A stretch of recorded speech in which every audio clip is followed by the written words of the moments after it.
Joining us now from Washington is Roll Call columnist John Allen. John, just consider this. If Donald Trump is elected president, he would be the oldest ever elected to the office. And today, the campaign seems to be tripping over itself in expectations. They had teased today as Donald Trump providing details, providing a letter from his physician, but come to find out he is telling us how healthy he is. What should we make of that? Well, it fits the pattern, Errol. Donald Trump does not want the public to have any information about himself that is, that is independently verifiable. He talks about making charitable contributions that he's never made before. He talks about all sorts of things he's done that he's never done before. And now with the medical records, he's not actually releasing them in any sort of public way at this point. Going on with Dr. Oz is, it's a nice parlor trick for a reality TV star, but doesn't actually end up answering any questions about his actual level of health. John, I want to ask you about these leaked emails from former Secretary of State Colin Powell. He lambasted Trump in the emails. It's a new hack, actually, calling a national disgrace and an international pariah. Those were the names he used for Donald Trump, among other things. We know that he said to our team, the CBS This Morning anchor team, that he's holding off on endorsing a candidate until he watches the debates. But he also had some interesting things to say about Hillary Clinton as well.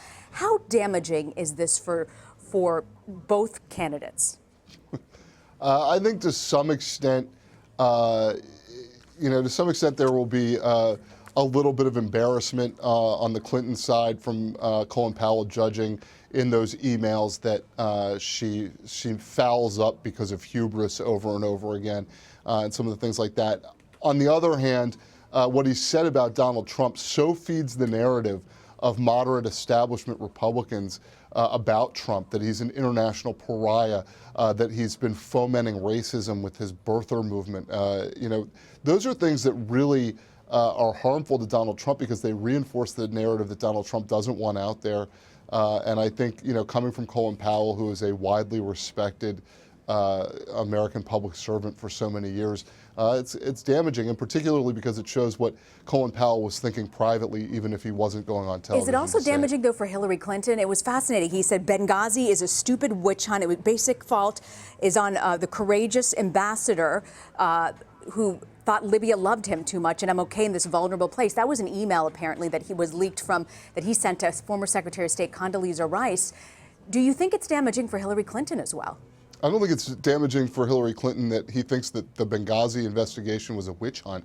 If anything, that's what he sent to Condoleezza Rice is exonerating for Hillary Clinton. It basically says this ambassador, believed too much in his ability to affect change in eastern Libya, and that he was responsible for himself there. That's the narrative. Hillary Clinton's not going to go so far as to say that Chris Stevens was there because Chris Stevens wanted to be there. She's not going to risk the backlash of making it sound like if anyone is to blame for him being there, it's him.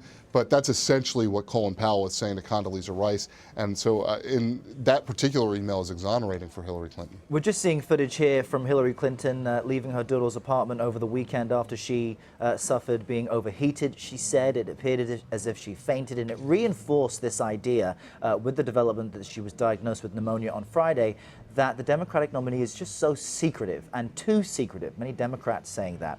But you also have a development today from New York's Attorney General saying he will investigate the Trump Foundation following the campaign paying a fee in Florida for its behavior. Eric Schneiderman is a Hillary Clinton supporter. So how does this play out in the days ahead? Because Donald Trump supporters are very reluctant to be critical of his behavior. His surrogates will always say he's just a successful businessman. That's why he's done so much. But how do you think this will play out? I think Schneiderman is doing what Democrats perceive Republicans have done to Hillary Clinton in this campaign, which is to launch a series of investigations that essentially handcuff her, make her deal with a lot of questions from a legal perspective that she's not necessarily having to do from a PR perspective. And so that's their way into forcing him to talk about Trump University and the allegations of fraud there, and his charities as well. You might see, you could see a lot of investigations being launched. As far as Hillary Clinton's health, at the very best, she has the pneumonia that she says that she had. She hid it from the public and the press. and then had a feigning spell of some sort. And that's the very best version of the story, is that she basically lied about having pneumonia or lied by omission. And there are any number of other theories about what may or may not be going on with her.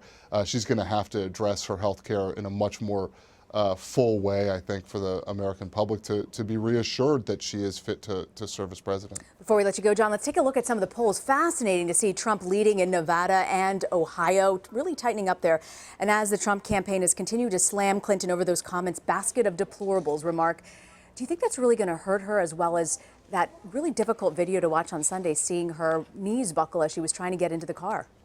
Yeah, I think that video looks terrible, and it probably hurts her more than the basket of deplorables.